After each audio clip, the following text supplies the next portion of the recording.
हे guys, welcome back once again. मैं कपिल खाद्यान, your science गुरुजी। तो ये वीडियो काफी इंपॉर्टेंट रहेगी हमारे क्लास 10 साइंस स्टूडेंट्स के लिए। तो इस वीडियो में बात करेंगे the most important question answer for your board exams. तो आज हम चैप्टर 1 to 5 केमिस्ट्री के 3 मार्क्स के टॉप मोस्ट इंपॉर्टेंट क्वेश्चन करने वाले हैं अपनी इस वीडियो के अंदर। तो वीडियो को अंत तक जरूर देखिए। और जो भी नए फ्रेंड्स मेरे साथ जुड़ रहे हैं, यदि आपने अभी तक चैनल को सब्सक्राइब नहीं किया तो जल्दी से सब्सक्राइब कर लीजिए और बेल आइकन को प्रेस कर लीजिए। तो बच्चों, जैसा कि आप सभी स्टूडेंट्स को पता है कि मैंने आप सभी स्टूडेंट्स के लिए एक सीरीज लॉन्च की थी, the most important question answer for your board exams, जिसमें आपको सभी क्वेश्चंस मिलने वाले हैं हमारे एनसीईआरटी एग्जाम्पलर और प्रीवियस ईयर्स के क्वेश्चन जो बोर्ड एग्जाम्स में हर बार रिपीट किए जाते हैं। तो वो सब वीडियोस मैं अपलोड कर चुका हूं अपने यूट्यूब चैनल पर। तो जिन बच्चों ने अभी तक उन वीडियोस को नहीं देखा तो जल्दी से जाए, और डिस्क्रिप्शन में तो आपको उन सब वीडियोस का लिंक मिल जाएगा। तो वीडियो जरूर देखना है, क्योंकि वो आपके फाइनल एग्जाम्स के लिए काफी आपके लिए हेल्पफुल रहने वाली है। तो आज की वीडियो स्टार्ट करते हैं। तो सबसे पहले देखते हैं कि हमारा फर्स्ट क्वेश्चन क्या रहने वाला है। तो सबसे पहले बात करेंगे बच्चों कि डीकम्पोजिशन रिएक्शंस रिक्वायर एनर्जी इधर in the form of heat, light और electricity for breaking down the reactant. Write one equation each for the decomposition reaction कि where energy is supplied in the form of heat, light and electricity. अब देखिए, जैसा कि आपको पता है chapter 1 के अकॉर्डिंग ये क्वेश्चन है डीकम्पोजिशन रिएक्शन क्या होती है। तो डीकम्पोजिशन रिएक्शन क्या होती है बच्चों, जिसके अंदर only single reactant break down to और मोर प्रोडक्ट के अंदर टूटता है। अब यहाँ पर मैंने पहले भी बताया था अपनी वीडियोस के अंदर, किसकी बात हो रही है यहाँ पर, डीकम्पोजिशन ऑफ हीट की। तो यहाँ मैं सबसे पहले लिख देता हूँ डीकम्पोजिशन ऑफ हीट। अब डीकम्पोजिशन ऑफ हीट के लिए एक तो ये कि इसकी एक रिएक्शन लिखनी है हमने, second, this is the first. Second है इसके अंदर decomposition of light, and third is कौन सी है हमारी, डीकम्पोजिशन ऑफ इलेक्ट्रिसिटी। अब देखो, तीन हमारी रिएक्शन है डीकम्पोजिशन के अंदर, 3 टाइप की डीकम्पोजिशन रिएक्शन होती है बेसिकली। अब सबसे पहले हम बात करेंगे डीकम्पोजिशन ऑफ ए हीट के लिए, कि आपने कोई भी यहाँ पर कंपाउंड ले लिया, जैसे कैल्शियम कार्बोनेट लिया। अब इसको हीट किया, हीट करने से सिंगल रिएक्टेंट है, ब्रेक डाउन होगा 2 और मोर प्रोडक्ट के अंदर। तो किसमें टूटेगा, ये कैल्शियम ऑक्साइड के अंदर। प्लस क्या निकलेगी बच्चों, यहाँ से कार्बन डाइऑक्साइड निकल जाएगी। सेकेंड, नेक्स्ट इसने पूछा है इसके अंदर डीकम्पोजिशन ऑफ लाइट के लिए। तो डीकम्पोजिशन ऑफ लाइट के लिए आपकी एक ही रिएक्शन है, जैसे आपने क्या ले लिया, AgCl ले लिया।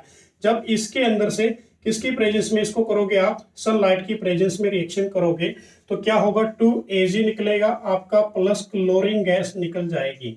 ये भी काफी इंपॉर्टेंट क्वेश्चन है। उसके बाद नेक्स्ट है इसके अंदर डीकम्पोजिशन ऑफ इलेक्ट्रिसिटी। अब डीकम्पोजिशन ऑफ इलेक्ट्रिसिटी के अंदर से आपने बच्चों क्या करना है, वाटर के अंदर से करंट को पास करना है, और करंट को पास करने से आयंस की फॉर्मेशन होगी। 2H2 निकलेगा, प्लस क्या निकलेगा, O2 की फॉर्मेशन हो जाएगी। तो क्लियर हो गया क्वेश्चन। डीकम्पोजिशन रिएक्शन जो energy in the form of, किसकी फॉर्म में थी एनर्जी, हीट की फॉर्म में थी, लाइट की फॉर्म में थी, इलेक्ट्रिसिटी की फॉर्म में थी, और वो ब्रेक डाउन हो गया। क्या ब्रेक डाउन हुआ बच्चों, ये रिएक्टेंट आपका मतलब टूट गया।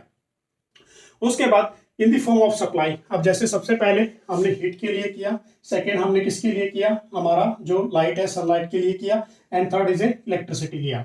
तो ये क्वेश्चन 3 मार्क्स के लिए है, तो इसको अच्छी तरीके से आप सभी स्टूडेंट्स ने करना है। सो नेक्स्ट क्वेश्चन है बच्चों, on heating a blue colour powder of A copper second nitrate in boiling tube, black copper oxide, oxygen and brown gas X is form. ये देखिए, इस क्वेश्चन को ध्यान से समझना। अभी कई क्वेश्चंस में पूछी गई है ब्राउन गैस X कौन सी फॉर्म होती है, कि identify the type of the reaction. आपने आइडेंटिफाई करनी है किस टाइप की रिएक्शन है, एंड द गैस X, और जो गैस X आई है उसका नाम बताना है। Second, right the balance chemical equation of this reaction, और आपने यहाँ पर balance chemical equation of the reactions करके दिखानी है। And the third point, right the pH range of the aqueous solution of the gas X। और जो आपकी इसकी यहाँ पर क्या करना है बच्चों, आपने यहाँ पर आपके करके दिखाना है जो बेसिकली हमारा जो X गैस है उसका जो pH वैल्यू है वो क्या रहेगा। तो सबसे पहले हम बात करते हैं, यहाँ पर देखिए फर्स्ट क्वेश्चन लेके चलते हैं, कि इसका फर्स्ट पार्ट जो हमारा है कि आइडेंटिफाई द रिएक्शन है। अब आइडेंटिफाई जो आपने करना है किस टाइप की रिएक्शन है, तो इसको हम क्या लिखेंगे, दिस इज कॉल्ड इज ए, यहाँ पर मैं कर देता हूं thermal decomposition reaction, decomposition reaction. ठीक है ना, ये थर्मल डिकम्पोजिशन रिएक्शन है। रही बात जो यहाँ से रिएक्शन, तो ये कंप्लीट हो गई थर्मल डिकम्पोजिशन। एंड वो पूछ रहा है कि गैस एक्स कौन सी है, यहाँ पर लिखो मैं, and the gas x is nitrogen dioxide. तो नाइट्रोजन कौन सी गैस होगी हमारे बच्चों, यहाँ पर नाइट्रोजन डाइऑक्साइड हो गई। अब ये कौन सी गैस है भाई, इसका जो इसको क्या बोलते हैं, वो बोल रहा है कि इसके अंदर जो ये क्या है, ब्राउन गैस है। तो यहाँ पर मैं इसको लिखूंगा ब्राउन गैस, और ब्राउन गैस भी आ सकता है और ब्राउन फ्यूम्स भी इसे कहते हैं, brown gas and brown fumes. अब सेकेंड पार्ट, बी पार्ट के अंदर आपने बैलेंस करना है chemical equation of the reaction को। तो मैंने यहाँ पर क्या लिया, 2 gram of A copper nitrate ले लिया, 2CuNO3 का ट्वाइस। अब जैसे ही मैंने इसको हीट किया, हीट करने से ये डिकम्पोज हो गया, किसके अंदर टूटा बच्चों, ये 2CuO के अंदर टूट गया, प्लस 4NO2 निकला, नाइट्रोजन डाइऑक्साइड प्लस ऑक्सीजन की फॉर्मेशन हो गई। जो हमारा कॉपर ऑक्साइड है ये किस नेचर का है, ये ब्लैक इन नेचर का होता है, तो यहाँ पर मैंने इसको ब्लैक डाल दिया। रही बात इसकी, ये कौन सी गैस है हमारी, this is a brown gas, इसकी ब्राउन गैस होती है, ये ब्राउन फ्यूम्स भी इसे कहते हैं, फ्यूम्स, ठीक है ना, लिख सकते हो आप फ्यूम्स, या ब्राउन गैस या ब्राउन फ्यूम्स। क्लियर हो गया। सो this is a copper nitrate, ये हमारा कॉपर सेकंड नाइट्रेट है, कॉपर सेकंड नाइट्रेट। अब उसके बाद सी पार्ट में क्या पूछ रहा है ये, कि राइट द पीएच। अब आपने इसका पीएच बताना है, pH of the aqueous solution of x. जो इसका पीएच होगा बच्चों, तो यहां पर मैं लिख देता हूं, it's pH is in between, किसके बीच में होगा ये, इन बिटवीन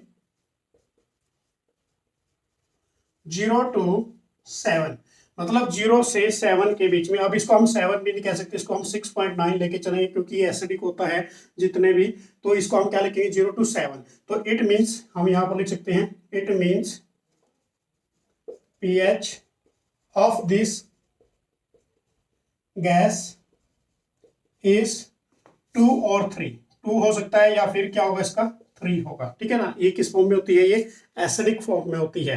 दोबारा देखिए इस क्वेश्चंस को, आप यहाँ पर ऐसे क्वेश्चंस पूछा जा सकता है कि कौन सी रिएक्शन होगी, thermal decomposition reaction. Brown fumes किसमें बनते हैं, हमारी जो ब्राउन फ्यूम बनते हैं वो नाइट्रोजन डाइऑक्साइड गैस होती है। अब इसी के बेस पर मैं एक क्वेश्चन और करके दिखाता हूँ आपको बच्चों।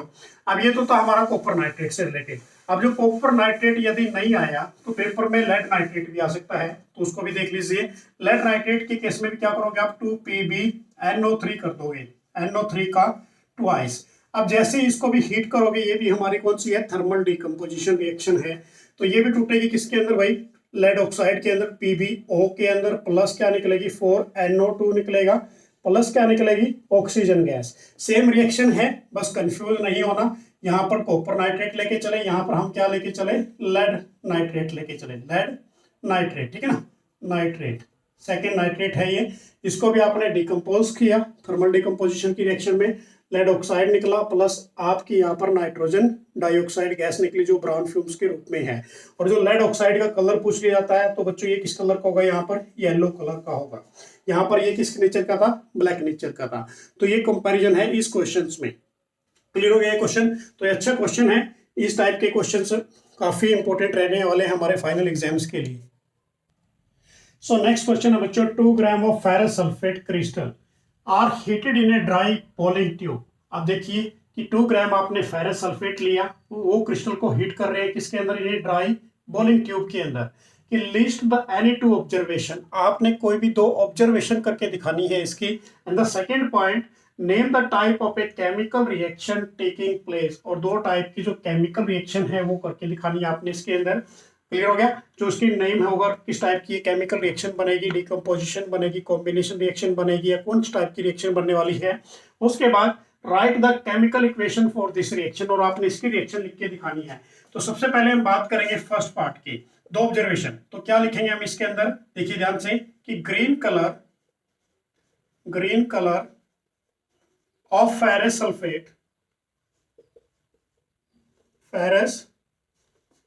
सल्फेट is disappear and, तो किस कलर का बनेगा ये, ब्राउन रेडिश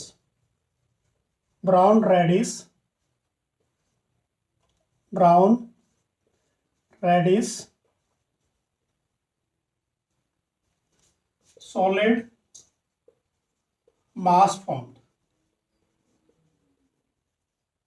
सेकेंड पार्ट इसकी फर्स्ट ऑब्जर्वेशन हो गई। सेकेंड पार्ट में क्या होगा इसका देखिए ध्यान से। सेकेंड पार्ट में लिख सकते हो स्मेल ऑफ बर्निंग सॉलिड, यहां पर ऐसे लिखिए स्मेल ऑफ बर्निंग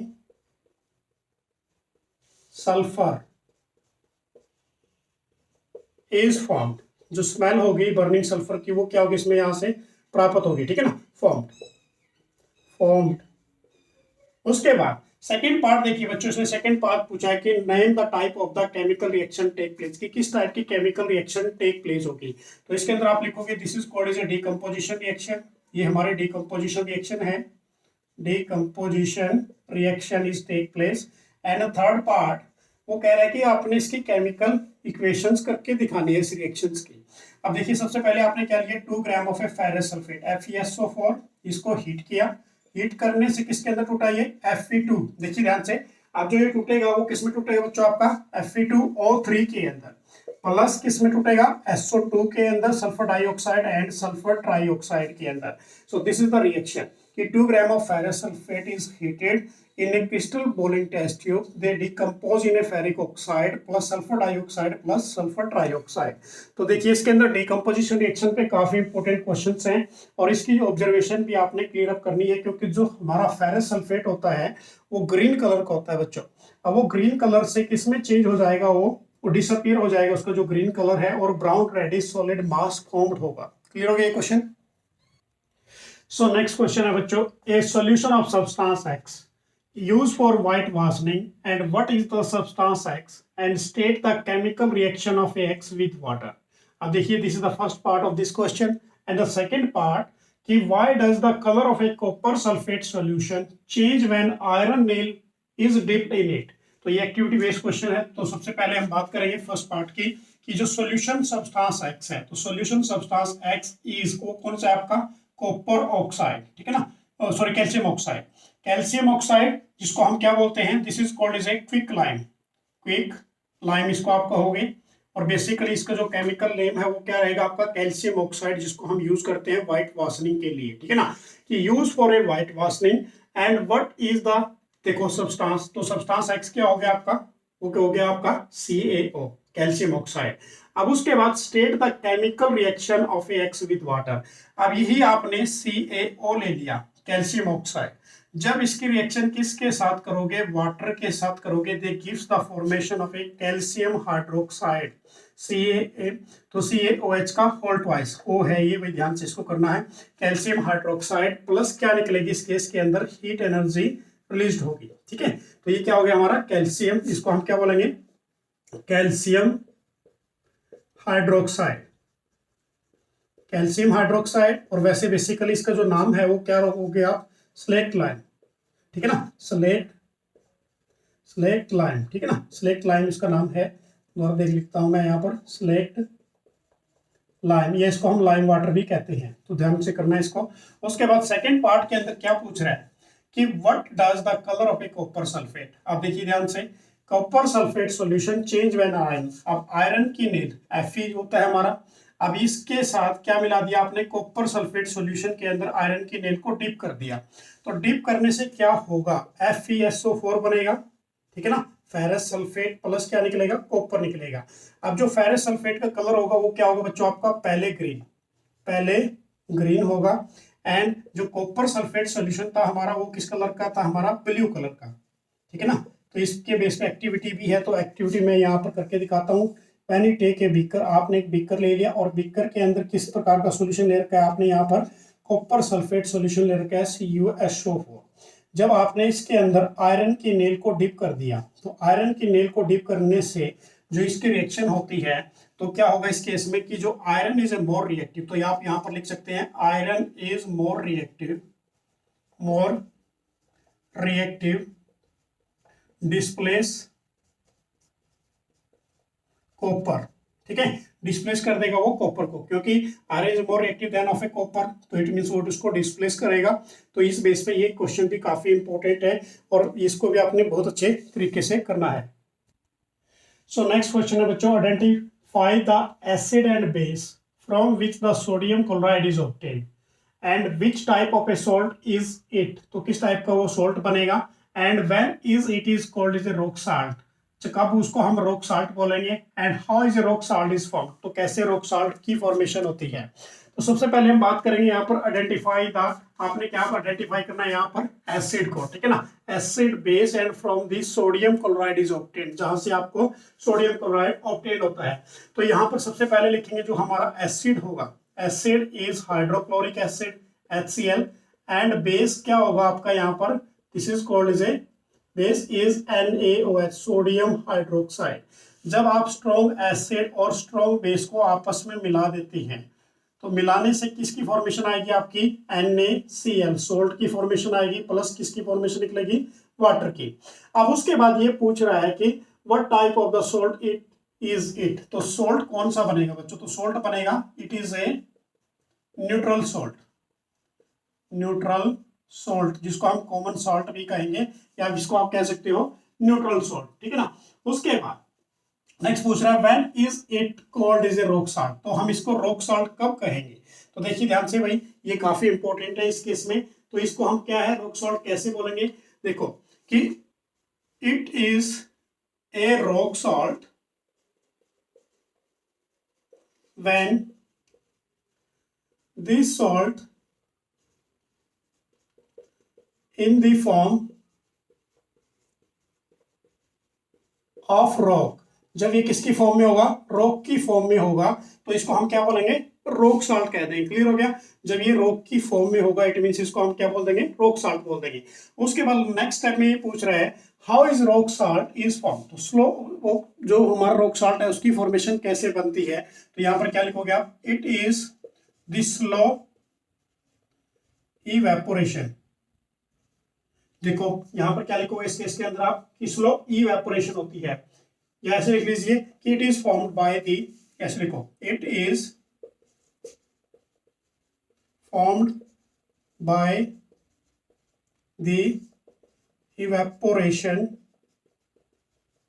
ऑफ, किसकी इवेपोरेशन होगी, देखो सबसे पहले बच्चों इसके अंदर जो आपने 9th क्लास के अंदर पढ़ा था, इवेपोरेशन जो सोल्ट वाटर है उसके अंदर इवेपोरेशन होती है, evaporation of a sea water, या सी वाटर लिख लीजिए, सोल्ट वाटर लिख लीजिए इन ए सी के अंदर, ठीक है ना। तो देखिए ध्यान से इस क्वेश्चन को दोबारा, फिर एसिड क्या लिया आपने यहाँ पर HCl लिया, बेस क्या लिया यहाँ पर आपने NaOH लिया। अब जब दोनों को मिलाया तो न्यूट्रल सोल्ट बन गया जिसको हम कॉमन सोल्ट भी कहते हैं, this is called is A common salt, common salt plus water की फॉर्मेशन आ गई, न्यूट्रल सोल्ट कह लीजिए। उसके बाद रॉक सोल्ट की फॉर्मेशन कब होती है कि ये साल्ट किसकी फॉर्म में होगा, रॉक की फॉर्म में होगा, this is called is a rock salt बोलेंगे, and it is form by the evaporation of a, अभी कब प्राप्त होता है, जो इसका स्लो प्रोसेस होता है, ठीक है ना, formed by the evaporation of a sea water, मतलब स्लो प्रोसेस के रूप में इवेपोरेशन फॉर्मेशन होगी यहाँ से। देखिए बच्चों नेक्स्ट क्वेश्चन है how is sodium hydroxide manufacturing in industries, कि सोडियम हाइड्रोक्साइड को मैन्युफैक्चरिंग करते हैं किसके अंदर, इन इंडस्ट्रीज के अंदर, कि name the process in this process, आपने इस प्रोसेस का नाम बताना है, and in this process A gas X is formed, कि कोई इस प्रोसेस के अंदर X गैस फॉर्म्ड होती है, कि by product this gas is react with lime water, और ये गैस रिएक्ट करेगी किसके साथ, लाइम वाटर के साथ, to give a compound Y, और एक कंपाउंड Y की फॉर्मेशन देगी, and which is use as a bleaching agent, और जो कहाँ यूज करते हैं उसको ब्लीचिंग एजेंट के लिए यूज करते हैं इन ए केमिकल इंडस्ट्रीज के अंदर, कि आइडेंटिफाई X एंड Y, आपने आइडेंटिफाई करना है X क्या है और Y क्या है। तो सबसे पहले देखिए इसके अंदर कि आपको फर्स्ट पार्ट क्या दिया गया है, तो इसके अंदर जो सोडियम हाइड्रोक्साइड है आपका, कि जो सोडियम हाइड्रोक्साइड इज ऑब्टेन्ड, ठीक है, यहाँ पर मैं लिख देता हूँ sodium hydroxide is obtained by aqueous solution of NaCl, ठीक है ना। कब ऑब्टेन्ड होगा कि देखो sodium hydroxide is obtained by aqueous solution, देखो ऐसे लिखिए कि एक्वस सॉल्यूशन जो आपका सोडियम क्लोराइड है बाय पासिंग इलेक्ट्रिसिटी, कि जो ये आपका एक्वस सॉल्यूशन है सोडियम क्लोराइड का इसमें से इलेक्ट्रिसिटी पास करनी है, तो क्या ऑब्टेन्ड होगा आपको बच्चों यहाँ पर सोडियम हाइड्रोक्साइड होगा। तो यहाँ पर मैं करके दिखाता हूँ आपको, देखिए ध्यान से 2NaCl ले लिया आपने, प्लस इसके साथ ये एक्वस फॉर्म में है जिसको हम ब्राइन कहते हैं, ठीक है ना। एक्वस फॉर्म वाले को हम क्या बोलेंगे बच्चों यहाँ पर, सोडियम क्लोराइड को ब्राइन, 1 नंबर की डेफिनेशन के रूप में भी पूछ लिया जाता है ये। प्लस वाटर, इसके अंदर आपने वाटर ले लिया। अब वाटर के अंदर से करंट पास कर दिया, इस सॉल्यूशन के अंदर से आपने जैसे ही करंट पास किया तो किसकी फॉर्मेशन आ गई, सोडियम हाइड्रोक्साइड की, प्लस क्या निकल गया, hydrogen gas plus chlorine gas की फॉर्मेशन हो गई। वाटर के भी 2 मॉलिक्यूल ले लीजिए इस केस के अंदर। अब देखो सबसे पहले वो पूछ रहा है कि जो x product is form, x क्या निकला हमारा यहाँ पर, क्लोरीन गैस। तो यहाँ पर मैं लिख देता हूँ x is a chlorine gas, ठीक है, ये क्लोरीन गैस हमें फॉर्म हो गई यहाँ पर। अब एक्स गैस पास कर रही है, किसके अंदर से पास कर रही है, लाइम वाटर के अंदर से।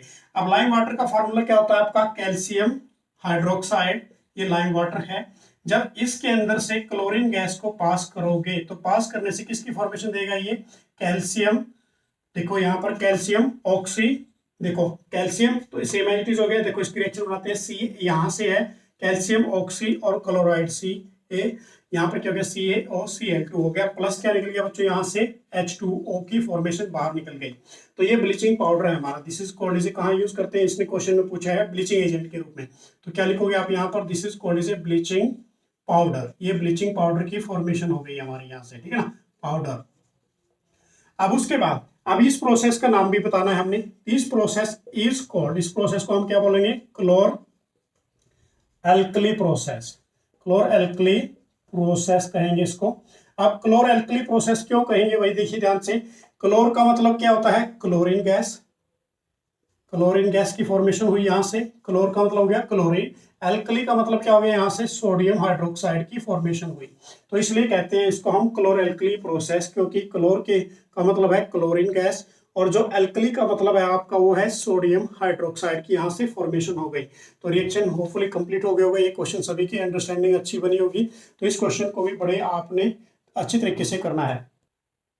सो नेक्स्ट क्वेश्चन है बच्चों, list in A tabular form of any 3 chemical property on the basis of which a metal and non-metal are differentiated। Chemical property को आपने एक्सप्लेन करना है यहाँ पर, जो केमिकल प्रॉपर्टी होती है ना कि फिजिकल प्रॉपर्टी, मेटल्स की और नॉन मेटल की। तो सबसे पहले हम बात करते हैं मेटल्स के बारे में कि reactive metal displace hydrogen to form as a dilute acid. अब देखिए ध्यान से कि जो भी हमारे मेटल्स होते हैं जब वो किसी भी, देखिए ध्यान से मेटल मैंने ले लिया यहाँ पर Zn, हाइड्रोक्लोरिक एसिड के साथ रिएक्शन कर दी, डाइल्यूट एसिड जो है जब उनके साथ रिएक्शन करेंगे तो किसकी फॉर्मेशन देंगे, ZnCl2 की, प्लस क्या निकलेगी यहाँ से, हाइड्रोजन गैस की फॉर्मेशन होगी। But in case of a non metal कि do not displace hydrogen to form is a dilute acid, यहाँ पर हाइड्रोजन गैस की फॉर्मेशन नहीं होगी जब मेटल रिएक्ट करेगा किसके साथ, नॉन मेटल के साथ, नॉन मेटल रिएक्ट करेगा किसके साथ, डाइल्यूट एसिड के साथ। क्लियर हो गया, तो वहां पर हाइड्रोजन गैस की फॉर्मेशन नहीं होगी। सेकेंड पॉइंट कि जो मेटेलिक ऑक्साइड्स होते हैं हमारे वो किस नेचर के होते हैं, बेसिक इन नेचर में होंगे। जैसे एग्जाम्पल के तौर पर मैं दे देता हूँ ZnO, ये हमारा Zn हुआ, एग्जाम्पल दे दिया मैंने यहाँ पर, एग्जाम्पल पुट कर दिया आप सभी के लिए कि मेटेलिक ऑक्साइड, ये हमारा मेटेलिक ऑक्साइड है, तो किस नेचर का होगा ये बच्चों, बेसिक नेचर का होगा। कि जो हमारे नॉन मेटेलिक ऑक्साइड्स हैं और एसिडिक इन नेचर, वो किस नेचर के होंगे, एसिडिक नेचर के होंगे। जैसे फॉर एग्जाम्पल यहाँ पर एग्जाम्पल इसका भी देता हूँ, carbon dioxide, NO2 nitrogen dioxide, तो ये किस नेचर के होंगे, हमारे एसिडिक नेचर के होंगे। एक और देना चाहो तो दे सकते हो आप, सल्फर डाइऑक्साइड। उसके बाद थर्ड पॉइंट की बात करते हैं यहाँ पर कि metal can lose electron to form a positive ions. जो मेटल होते हैं इसका भी एग्जांपल मैं आपको दूंगा कि जैसे आपने Zn ले लिया तो Zn क्या करेगा बच्चों, 2 इलेक्ट्रॉन को लूज कर देगा, तो लूज करने से इसके ऊपर चार्ज आ गया कितना, देखिए ध्यान से, पॉजिटिव चार्ज आ गया, ठीक है ना। जरूरी नहीं आपने यही लेके चलना है, जैसे फॉर एग्जांपल मैंने सोडियम ले लिया तो सोडियम ने क्या कर दिया, इलेक्ट्रॉन को लूज कर दिया और इलेक्ट्रॉन को लूज करने से उसके ऊपर चार्ज कौन सा आ गया, पॉजिटिव चार्ज आ गया। कि जो हमारे मेटल्स होते हैं can lose of electron to form is a positive ions, वो किसकी फॉर्मेशन देंगे, पॉजिटिव आयंस की फॉर्मेशन देंगे।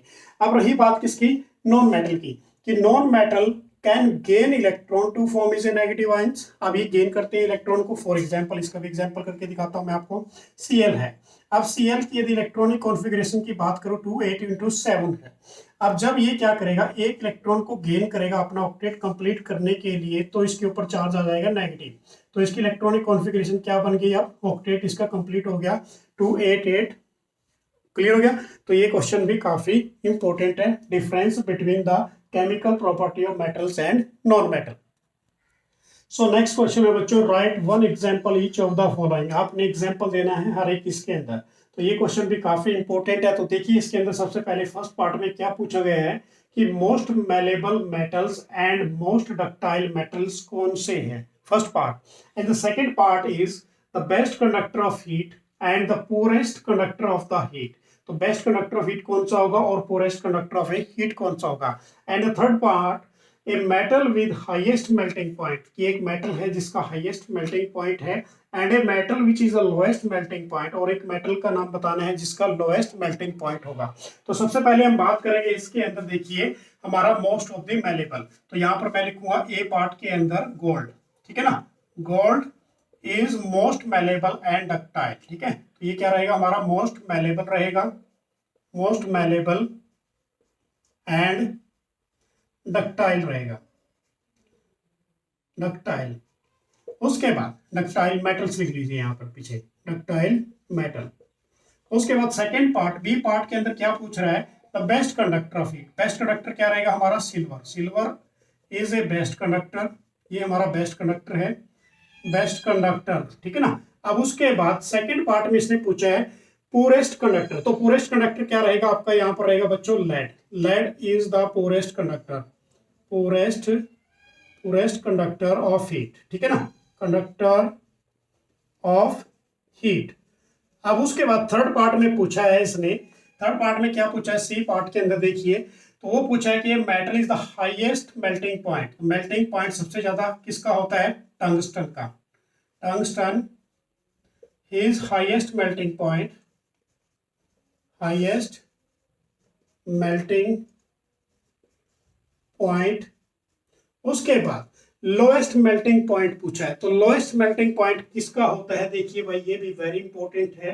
तो इस केस में आप क्या दोगे, जिसका सबसे कम हो, तो वो कौन सा है हमारा, mercury. Mercury is the lowest melting point, lowest melting point. Mercury का मेल्टिंग पॉइंट क्या होता है, सबसे कम होता है। तो इस टाइप के क्वेश्चंस पूछे जाते हैं। देखो एक्सेप्शनल रूप में पूछ लिया और काफी इंपॉर्टेंट रहने वाले ये सभी क्वेश्चन। सो नेक्स्ट क्वेश्चन है बच्चों, explain the formation of A ionic compound calcium oxide with electron dot structure. अब आपने इसकी आयनिक बॉन्ड फॉर्मेशन करके दिखानी है, जिसकी इलेक्ट्रॉन डॉट स्ट्रक्चर भी बनानी है, जबकि आपको यहाँ पर इसका एटॉमिक नंबर दे रखा है। कैल्शियम का कितना है हमारा 20 है और ऑक्सीजन का 8 है। सेकेंड पार्ट के अंदर इसने क्या पूछा है कि name the constituent metals of a bronze, कि बोरॉन्ज किससे बना है, किस टाइप के मेटल से मिलकर बना है। तो सबसे पहले हम बात करेंगे यहाँ पर ionic compound of a calcium oxide के बारे में, CaO के बारे में। तो अब हमने इसकी इलेक्ट्रॉन डॉट स्ट्रक्चर बना के दिखानी है। तो सबसे पहले क्या करोगे, जो हमारा कैल्शियम है, कैल्शियम का atomic electronic configuration write down करोगे 2 8 8 into 2। अब ये क्या करेगा, 2 इलेक्ट्रॉन को लूज कर देगा, तो इसके ऊपर चार्ज आ जाएगा C के ऊपर 2 पॉजिटिव चार्ज आ गया। प्लस क्या हो गया, 2 इलेक्ट्रॉन्स को इसने रिमूव कर दिया, क्योंकि ये मेटल है, मैंने पहले भी बताया था, जिसके आउटर मोस्ट के अंदर 1 इलेक्ट्रॉन है, 2 इलेक्ट्रॉन है, तो वो क्या करते हैं, हमेशा लूज ऑफ इलेक्ट्रॉन्स करते हैं। तो लूज ऑफ इलेक्ट्रॉन करने से इसने 2 इलेक्ट्रॉन को लूज किया। अब सेकेंडली मैं यहाँ पर कर रहा हूँ ऑक्सीजन। अब ऑक्सीजन है हमारा, उसका एटॉमिक नंबर कितना है हमारा 8 है, तो उसकी इलेक्ट्रॉनिक कॉन्फ़िगरेशन क्या हो गई, 2 into 6 हो गई। तो इसने क्या किया, 2 इलेक्ट्रॉन को गेन कर लिया अपना ऑक्टेट कंप्लीट करने के लिए। तो ऑक्टेट कंप्लीट करेगा तो इसके ऊपर क्या हो जाएगा, O2 2 नेगेटिव चार्ज आ जाएगा, जबकि इसकी इलेक्ट्रॉनिक कॉन्फ़िगरेशन क्या बनेगी, यहाँ पर 2 into 8 बन जाएगी। ऑक्टेट कंप्लीट हो गया। Same as it is calcium 2 positive का मैं यहाँ पर कर देता हूँ 2 8 into 8, ये इसकी इलेक्ट्रॉनिक कॉन्फ़िगरेशन बन गई है। अब रही बात इसकी इलेक्ट्रॉन डॉट स्ट्रक्चर की, तो देखिए कैल्शियम के आउटर मोस्ट में कितने इलेक्ट्रॉन है, 2 हैं, तो यहाँ पर मैंने इसको डॉट के रूप में लगा दिया क्रॉस का साइन, ठीक है ना। अब ऑक्सीजन है हमारी, ऑक्सीजन के आउटर मोस्ट में कितने इलेक्ट्रॉन है, 6, 1 2 3 4 5 6। तो एक इलेक्ट्रॉन, 2 इलेक्ट्रॉन इसको दे देगा, ये देने से क्या हो जाएगा, इसके ऊपर Ca के ऊपर 2 पॉजिटिव चार्ज आ गया, और जबकि ऑक्सीजन के ऊपर कितने इलेक्ट्रॉन्स आ गए, 2 इसके कैल्शियम वाले हो गए, तो ये टोटल कितने इलेक्ट्रॉन हो गए, 2 नेगेटिव इसके ऊपर चार्ज आ गया, ठीक है ना। तो इसका फॉर्मूला अब क्या बन गया, CaO बन गया। क्लियर हो गया। तो ये कंपाउंड की फॉर्मेशन आ गई, कौन सा कंपाउंड बनाइए, आयनिक कंपाउंड की फॉर्मेशन आई। उसके बाद सेकंड पार्ट में, बी पार्ट में उसने क्या पूछा है, name the constituent metal of a bronze. अब बोरोंज किससे बनता है भाई, ये कॉपर से, कॉपर एंड टिन से मिलकर बनता है, ठीक है ना। ये 2 चीजों से मिलकर बनता है, कॉपर और टिन से। इसके अंदर ये कॉन्स्टिट्यूएंट पार्टिकल्स होते हैं दोनों, ठीक है ना। क्या होंगे इसके अंदर की, name of the constituent metal of a bronze is copper and tin. Clear हो गया क्वेश्चन। सो नेक्स्ट क्वेश्चन है बच्चों, a metal X acquire a green colour coating on the surface on exposure to air.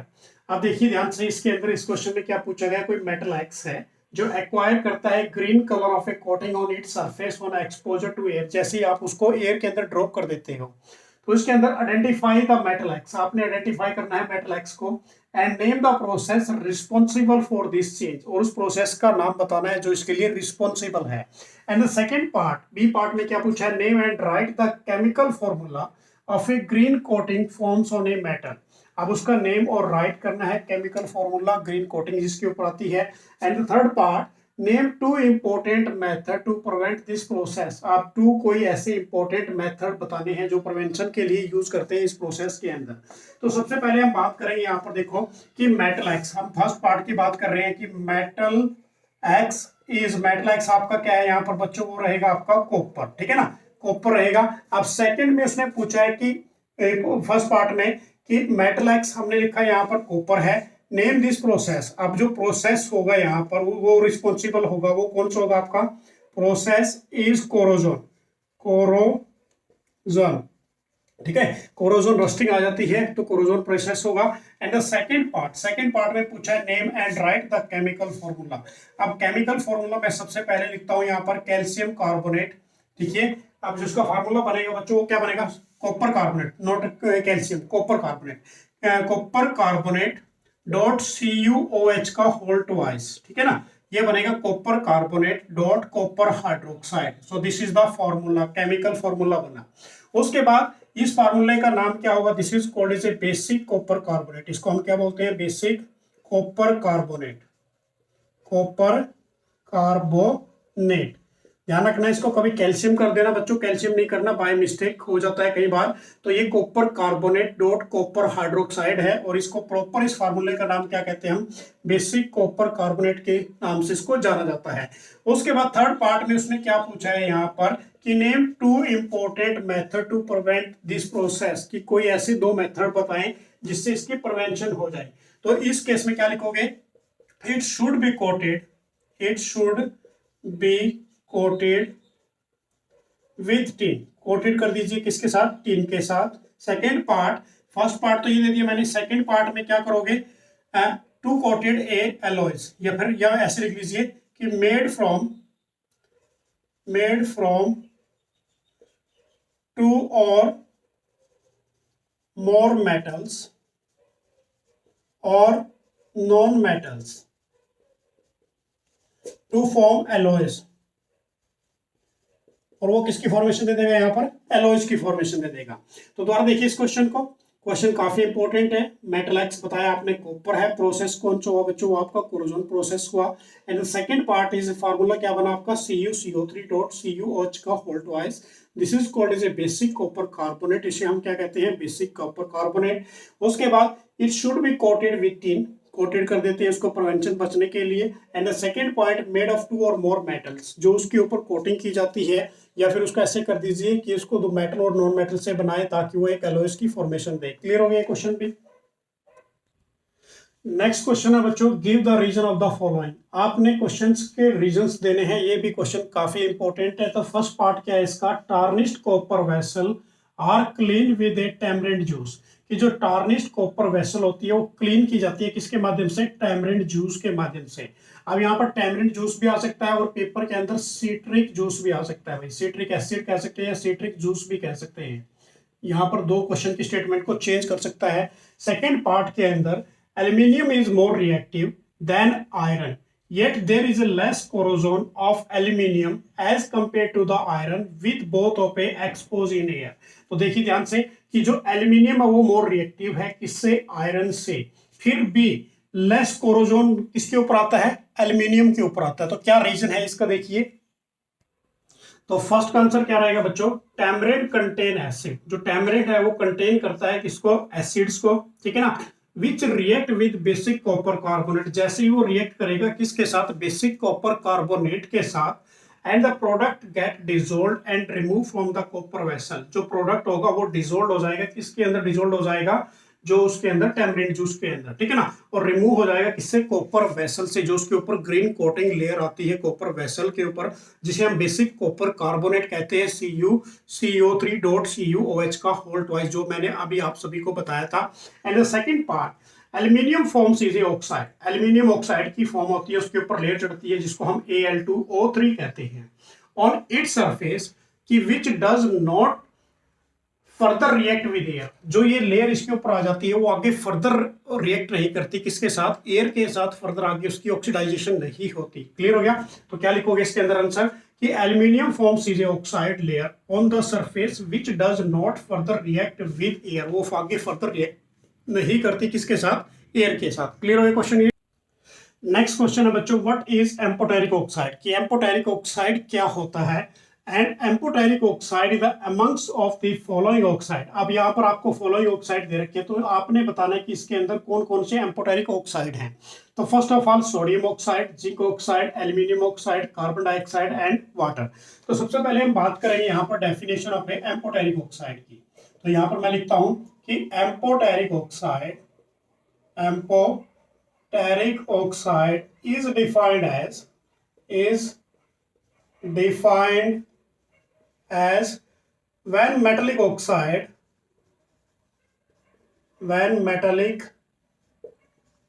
oxide react with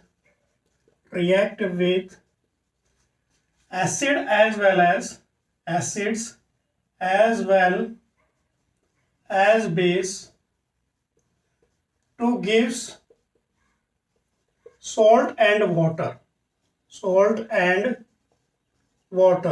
ठीक है ना, is called, इसको हम क्या बोलेंगे, एम्फोटेरिक ऑक्साइड कहेंगे, is called एम्फोटेरिक ऑक्साइड। अब इसके लिए एग्जांपल आपने देना है, इन ऑक्साइड के अंदर चूज करना है। तो चूज करने के लिए बच्चों कौन कौन से जो हमारे एम्फोटेरिक ऑक्साइड होते हैं, मैंने पहले भी आप सभी को बताया था, वो कौन होंगे हमारे, Al2O3 होगा, एल्यूमिनियम ऑक्साइड और zinc oxide. This is the only two जो हमारे एम्फोटेरिक ऑक्साइड हैं जो यूज करते हैं हम, जो एसिड और बेस के साथ रिएक्ट करते हैं। क्लियर हो गया। सिर्फ ओनली एल्यूमिनियम ऑक्साइड और जिंक ऑक्साइड तो ही हमारे एम्फोटेरिक ऑक्साइड है। नेक्स्ट क्वेश्चन है बच्चों, what is homologous series of A carbon compound, give an example and at least is a 3 characteristics. अब देखिए सबसे पहले इस क्वेश्चन में क्या क्या पूछा गया है, होमोलोगस सीरीज क्या होती है किसी भी कार्बन कंपाउंड्स की, एंड आफ्टर दैट आपने एग्जांपल देना है और लीस्ट 3 कैरेक्टरिस्टिक्स, और 3 उसके कैरेक्टरिस्टिक्स के बारे में बताना है। तो सबसे पहले हम बात करेंगे यहाँ पर होमोलोगस सीरीज के बारे में, कि the series of organic compound have same functional group, कि वो सीरीज किसी भी ऑर्गेनिक कंपाउंड की जिसके अंदर क्या हो, सेम फंक्शनल ग्रुप हो एंड सिमिलर केमिकल प्रॉपर्टी। देखिए ध्यान से, same functional group and similar chemical property is called is A homologous series. उसको आप क्या बोलोगे, होमोलोगस सीरीज कहोगे। फॉर एग्जाम्पल पूछा है यहाँ पर मैंने किसका दिया, इथीन का। अब इथीन कौन सा ग्रुप है हमारा, एल्काइन वाला ग्रुप है। तो एल्काइन का फॉर्मूला क्या होता है, मैं यहाँ पर डाल देता हूँ बच्चों आपके लिए। देखो हमारा एल्कीन वाले का फॉर्मूला क्या होगा हमारा, CnH2n हो जाएगा। दिस इज द, इसके अंदर डबल बॉन्ड प्रेजेंट करते हैं। तो दोबारा देखिए, इसके अंदर जो हमारा इथीन है एल्कीन ग्रुप से प्रेजेंट करेगा, जिसका फार्मूला CnH2n होगा। अब जब इसके अंदर n इज इक्वल टू आप क्या पुट करोगे, 2 पुट करोगे, तो क्या फार्मूला बनेगा हमारा, C2H4 बनेगा। तो इट मींस यहाँ पर डबल बॉन्ड प्रेजेंट करेगा कि ethene is the first member of A alkene series. जो एल्कीन सीरीज का इथीन होगा वो फर्स्ट मेंबर होगा अकॉर्डिंग टू द, हम जो इसका एग्जांपल लेके चल रहे हैं होमोलोगस सीरीज के अंदर। उसके बाद कैरेक्टरिस्टिक्स की बात करेंगे यहाँ पर। तो सबसे पहले देखिए, it has a same general formula, कि जनरल फॉर्मूला सेम लेके चलोगे, चाहे आप एल्केन का लेके चलो, एल्केन का लेके चलो या फिर एल्काइन का लेके चलो। अब same general formula from which all member can be derived, तो उसी से आपके सभी मेंबर ड्राइव्ड होंगे इस केस के अंदर। तो second part is they have A same chemical property, और जो उनकी केमिकल प्रॉपर्टी होंगी वो भी क्या रहेगी, सेम रहेगी। And the third part is they have A same general method of preparation, और जो इसका प्रिपरेशन का मेथड रहेगा वो भी क्या रहेगा बच्चों, सेम रहेगा। तो same chemical property, same general formula and same general method of preparation, जो उसका मेथड ऑफ प्रिपरेशन रहेगा वो भी क्या रहेगा, सेम रहेगा। क्लियर हो गया ये क्वेश्चन। नेक्स्ट क्वेश्चन है बच्चों, व्हाट इज मीथेन, कि मीथेन क्या होता है, draw it's electron dot structure, और आपने इसका क्या ड्रॉ करना है, इलेक्ट्रॉन डॉट स्ट्रक्चर।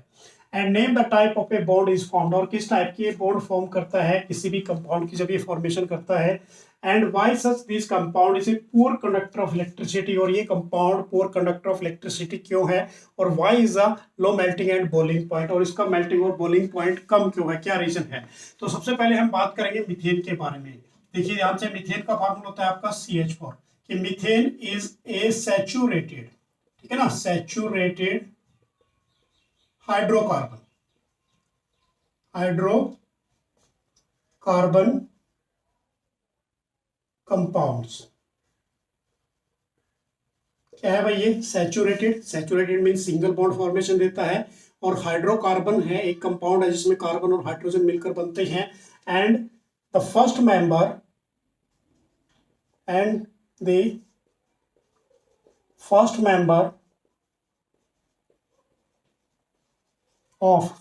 किसका है ये बच्चों, एल्केन ग्रुप का, एल्केन।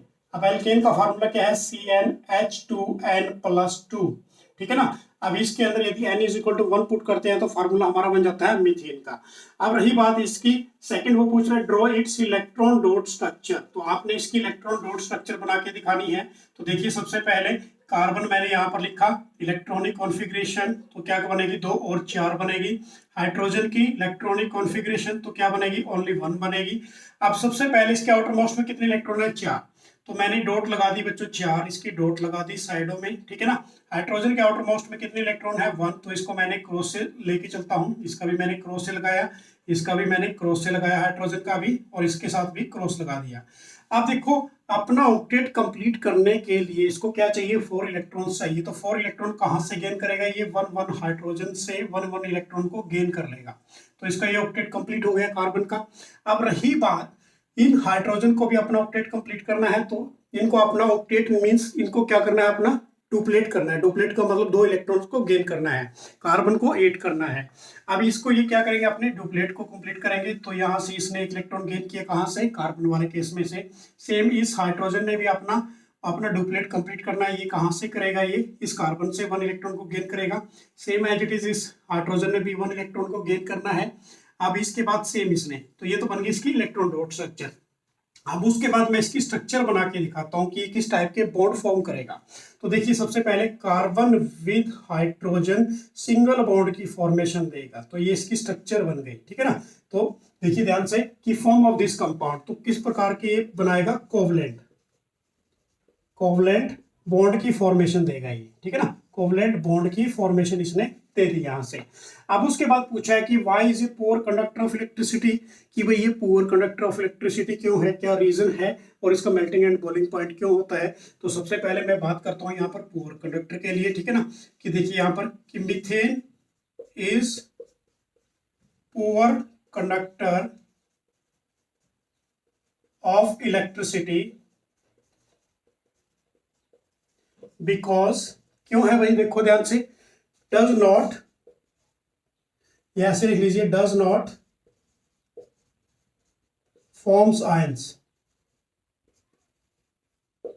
क्योंकि आयंस की फॉर्मेशन नहीं देता, तो आयंस की फॉर्मेशन नहीं देगा तो इसके अंदर से इलेक्ट्रिसिटी नहीं पास होगी, ठीक है, क्योंकि ये कोवलेंट है।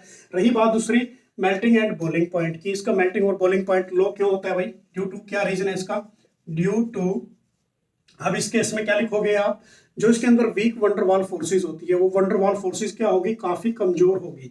तो क्या लिखोगे इस केस में आप, सिंपल सी डेफिनेशन लिखनी है आपने कि they have a low melting and boiling point because, या ड्यू टू, क्या लिखोगे, weak van der Waal Waals force of attraction.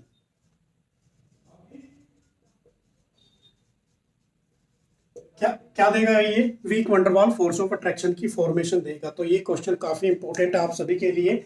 Methane क्या होता है कि उसकी इलेक्ट्रॉन डॉट स्ट्रक्चर, उसके बाद उसका स्ट्रक्चर, उसके बाद ये पुअर कंडक्टर क्यों है, क्योंकि ये आयंस की फॉर्मेशन नहीं देता, और उसके बाद ये वीक वंडरवाल फोर्सेस और अट्रैक्शंस होती है। तो ये भी इसका रीजन रहेगा। क्लियर हो गया क्वेश्चन? नेक्स्ट क्वेश्चन है बच्चों, state the reason why carbon can neither be form C4 positive cation. तो देखिए क्वेश्चन भी काफी इंपॉर्टेंट है। इस क्वेश्चन में क्या पूछा गया है कि बेसिकली कार्बन की यदि हम बात करें, उसके आउटर मोस्ट में 4 इलेक्ट्रॉन होते हैं, कि आप जो carbon can neither form a C4 positive cation, ये नाइदर करता नहीं। क्यों नहीं करता भाई C4 positive cation nor C4 negative anions, but form is a covalent bond. पर ये किसकी फॉर्मेशन देता है? कोवलेंट बॉन्ड की। तो सबसे पहले मैं आपको समझा दूं इस क्वेश्चन के अंदर क्या पूछा गया है कि जो हमारा कार्बन है बच्चों, कार्बन की इलेक्ट्रॉनिक कॉन्फ़िगरेशन 2 और 4 होती है।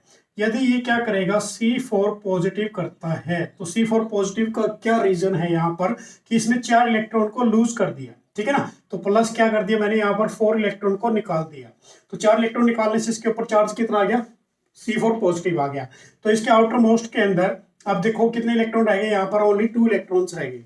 अब प्रोटॉन कितने हैं यहाँ पर इसके पास? इलेक्ट्रॉन तो कितने लेफ्ट हो गए यहाँ पर? ये तो इलेक्ट्रॉन रह गए ओनली। अब जो प्रोटॉन है, प्रोटॉन कहाँ होते हैं? न्यूक्लियस के अंदर प्रेजेंट करते हैं। तो प्रोटॉन कितने हैं? 6 हैं। तो एक केस तो ये बन गया। सेकेंड केस क्या है इसके अंदर कि कार्बन 2 और 4। अब यदि ये क्या कर लेता है? 4 इलेक्ट्रॉन को गेन कर लेता है। गेन करने से इसके ऊपर चार्ज आ गया 4 नेगेटिव। अब जो इसकी इलेक्ट्रॉनिक कॉन्फ़िगरेशन क्या बनेगी? अब 2 और 8 हो जाएगी कंप्लीट। अब जो इसके पास प्रोटॉन है बच्चों, तो प्रोटॉन कितने हैं इसके पास? ओनली 6 है। तो इलेक्ट्रॉन टोटल कितने हो गए? 10 हो गए, ठीक है ना। तो इलेक्ट्रॉन 10 हो गए और प्रोटॉन कितने हैं? 6 है इस केस में। तो दोनों केस ही हो गए हमारे। अब देखिए इस क्वेश्चन में क्या पूछा है कि carbon can not lose 4 electron. Carbon 4 electron को लूज नहीं करेगा, क्यों? Because very high energy is needed. यदि ये 4 इलेक्ट्रॉन को लूज करता है तो इसके लिए इसको क्या चाहिए? हाई अमाउंट ऑफ एनर्जी चाहिए, रिक्वायर चाहिए इलेक्ट्रॉन को लूज करने के लिए। उसके बाद carbon can not gain 4 electron. Carbon 4 electron को गेन नहीं करेगा, क्यों? बिकॉज द 6 प्रोटॉन, ओनली कितने प्रोटॉन है वहां पर? 6 प्रोटॉन है। Can not hold a 10 electron. जो हमारे पास टोटल 10 इलेक्ट्रॉन थे उनको वो होल्ड नहीं कर पाएगा due to the small size of the carbon atom. तो क्या रीजन दोगे?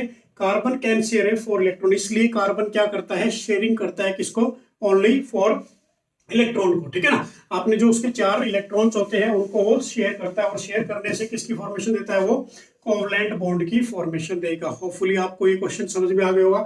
उसके बाद नेक्स्ट क्वेश्चन है बच्चों यहाँ पर सेकंड पार्ट के अंदर, स्ट्रक्चर फॉर्मूला ऑफ बेंजीन। अब बेंजीन का फॉर्मूला क्या होता है? देखिए ध्यान से, C6H6 होता है। अब हमने इसकी स्ट्रक्चर बनानी है, तो स्ट्रक्चर कैसे बनेगी इसकी? देखिए ध्यान से, इसकी जो स्ट्रक्चर है बच्चों, इस टाइप की इसकी स्ट्रक्चर बनेगी। ये इसकी स्ट्रक्चर बन गई, ठीक है ना, बेंजीन की। अब ये मैं दूसरे तरीके से बना के दिखाऊंगा ताकि आप कंफ्यूज ना हो जाए इस केस में। अब जो इसकी स्ट्रक्चर है मैं दूसरे वे से बना के दिखा रहा हूँ आप सभी स्टूडेंट्स को। देखिए ध्यान से, कार्बन कार्बन, उसके बाद फिर कार्बन, टोटल कार्बन कितने हैं? 6 है इस केस में, ठीक है ना। कार्बन, यहाँ पर भी कार्बन, यहाँ पर भी आपका कार्बन। अब उसके बाद लास्ट कार्बन यहाँ पर आ गया, तो टोटल कार्बन कितने हो गए? 6 हो गए। अब एक जगह पर आप डबल बॉन्ड लगाओगे, एक जगह पर सिंगल, एक जगह पर डबल, एक जगह पर सिंगल, एक जगह पर क्या लगा दोगे? डबल बॉन्ड लगा दोगे। हम हर कार्बन को अपना ऑक्टेट कंप्लीट करने के लिए 4 इलेक्ट्रॉन्स चाहिए। तो यहाँ पर 3 बॉन्ड ऑलरेडी हैं, तो एक क्या करोगे? हाइड्रोजन यहाँ लगा दोगे। सेम एज इट इज, एक हाइड्रोजन यहाँ पर, एक हाइड्रोजन यहाँ पर, एक हाइड्रोजन इस साइड में नीचे की तरफ, एंड एक हाइड्रोजन इस साइड में, और एक हाइड्रोजन इस साइड में। सो this is the structure of A benzene. ये स्ट्रक्चर किसका बन गया बच्चों? आपका बेंजीन का बन गया। तो काफी इंपॉर्टेंट क्वेश्चन है ये भी आपके फाइनल एग्जाम। नेक्स्ट क्वेश्चन है बच्चों, what is meant by isomer. Isomer क्या होते हैं? And draw the structure of A 2 isomer of A butane. और आपने स्ट्रक्चर यहाँ पर बना के दिखानी है कोई 2 आइसोमर ऑफ ए ब्यूटेन के। Explain we cannot have the isomer of a first 3 members of a alkane series। अब देखिए इसके अंदर बहुत इंपॉर्टेंट क्वेश्चन है। देखिए सबसे पहले, explain why we cannot have isomer of a first 3 members of a alkane series। तो सबसे पहले हम बात करेंगे यहाँ पर आइसोमर की। भाई आइसोमर क्या होते हैं? कि isomer are those compounds have same molecular formula molecular formula but different structure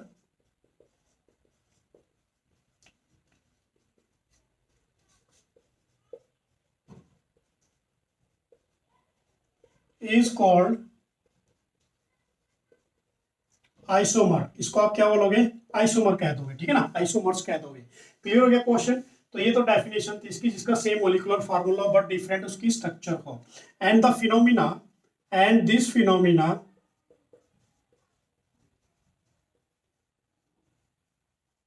is called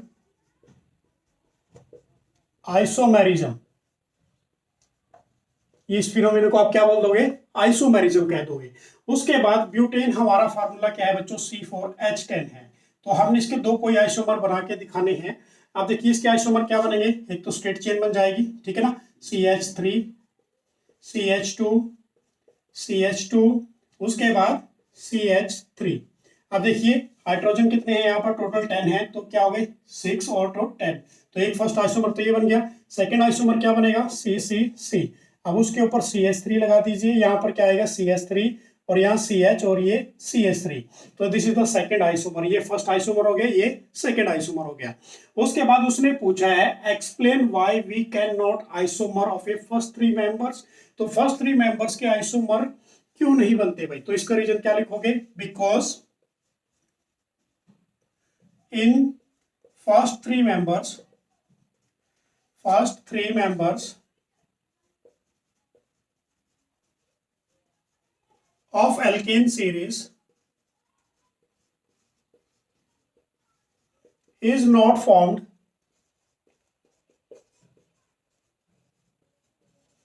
क्या फॉर्मेशन नहीं देगा भाई? वो देखो ब्रांच की फॉर्मेशन नहीं देगा, ब्रांच, ठीक है ना, सिंपल सी बात है। Is not form is A branch, वो ब्रांच की फॉर्मेशन नहीं देगा। तो ये ध्यान रखना है आपने कि इसका रीजन क्या है? सिंपल सा रीजन है कि alkane series not form is A branch series. जो फर्स्ट 3 मेंबर्स है वो ब्रांच की फॉर्मेशन नहीं देंगे। तो क्लियर हो गया क्वेश्चन आप सभी स्टूडेंट्स के लिए। नेक्स्ट क्वेश्चन है बच्चों, an element M is the atomic number 12। कोई एलिमेंट M है जिसका एटॉमिक नंबर 12 है। तो इस टाइप के क्वेश्चन भी काफी इंपॉर्टेंट है आपके फाइनल एग्जाम्स के लिए। Right the electronic configuration and it's valency. आपने क्या करनी है? इसकी इलेक्ट्रॉनिक कॉन्फ़िगरेशन राइट डाउन करनी है और उसकी वैलेंसी बतानी है। And the second part is M is a metal और नॉन मेटल। M मेटल है या नॉन मेटल है, इसका स्पॉट आंसर देना है आपने, क्यों है।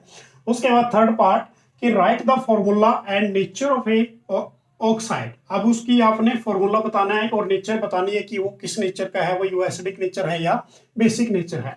तो सबसे पहले हम बात करेंगे, यहाँ पर देखिए इसने क्या पूछा है? M metal. M मेटल है जिसका एटॉमिक नंबर कितना है? 12 है। अब इसकी इलेक्ट्रॉनिक कॉन्फ़िगरेशन राइट डाउन करेंगे। Electronic configuration of M metal तो क्या बनेगी बच्चों? 2 8 × 2। तो ये इलेक्ट्रॉनिक कॉन्फ़िगरेशन बन गई। अब इस केस में एक चीज आप देखिए जो मैं बताता हूं कि जो ये पीछे 2 है, this is called is A valence electron. ये हमारे वैलेंस इलेक्ट्रॉन होते हैं जो आउटर मोस्ट सेल के अंदर इलेक्ट्रॉन प्रेजेंट करते हैं, वैलेंस इलेक्ट्रॉन। अब ये भी पूछ लिया जाता है कि how many valence electron? Valence electron हो गए यहाँ पर 2। अब जब वहां पर पीछे 1 हो, 2 हो, 3 हो, तो वही उसकी वैलेंसी अटेन कर देते हैं। तो वैलेंसी भी क्या हो गई इसकी बच्चों? वैलेंसी क्या हो गई यहाँ इस केस में भी? 2 इसकी वैलेंसी हो गई। अब उस सेकंड केस में क्या पूछ रहा है वो कि M इज ए मेटल और नॉन मेटल। तो M क्या होगा भाई? यहाँ पर M इज ए मेटल, ये मेटल होगा। मेटल क्यों होगा? क्योंकि ये क्या कर सकता है? लूज करेगा, लूज ऑफ 2 इलेक्ट्रॉन, 2 इलेक्ट्रॉन को लूज करेगा और अचीव कर लेगा, achieve to attain noble gas configuration, noble gas configuration को, ठीक है ना, कॉन्फ़िगरेशन। अब उसके बाद थर्ड पार्ट में क्या पूछ रहा है? Right the formula. अब जो इसका फॉर्मूला बनेगा वो क्या बनेगा? MO बनेगा, ठीक है, MO कह सकते हो आप या फिर इसको M2O2 कह सकते हो। तो मेन एज इट इज हम इसको MO लिखेंगे। अब उसके बाद ये किस नेचर का होगा? तो ये भी इंपॉर्टेंट है। तो देखिए इसके अंदर सबसे पहले बच्चों ये किस नेचर का होगा भाई? ये बेसिक नेचर का होगा, बेसिक, क्योंकि इसको हम क्या बोलेंगे? बेसिक नेचर का। तो ऐसे बहुत से क्वेश्चन आते हैं, कोई भी आपको एटॉमिक नंबर दे दिया जाएगा, उसकी आपने इलेक्ट्रॉनिक कॉन्फ़िगरेशन लिखनी है, मेटल बताना है, नॉन मेटल बताना है, एसिडिक नेचर का होगा, बेसिक नेचर होगा। तो इस टाइप के क्वेश्चन भी आपने अच्छी तरह से करने हैं सभी। नेक्स्ट क्वेश्चन है बच्चों, name the element with atomic number 19। अब देखिए इस एलिमेंट्स का नाम बताना है आपने जिसका एटॉमिक नंबर आपका क्या है 19 है। एंड द सेकेंड पॉइंट कि which group does it belong, तो कौन से ग्रुप से ये बिलोंग करेगा। And third point two which period does it belong, तो ये कौन से पीरियड से बिलोंग करेगा। एंड फोर्थ पार्ट कि राइट द इलेक्ट्रॉनिक कॉन्फ़िगरेशन, तो आपने क्या करनी है इसकी इलेक्ट्रॉनिक कॉन्फ़िगरेशन राइट डाउन करनी है। तो सबसे पहले हम बात करेंगे यहाँ पर भाई फर्स्ट पार्ट की। तो फर्स्ट पार्ट जिसका एटॉमिक नंबर 19 होता है उसको हम क्या बोलते हैं पोटासियम। तो ये एलिमेंट हमारा रहेगा पोटासियम जिसको हम डिनोट करेंगे के से। इसका एटॉमिक नंबर क्या है बच्चों 19 है।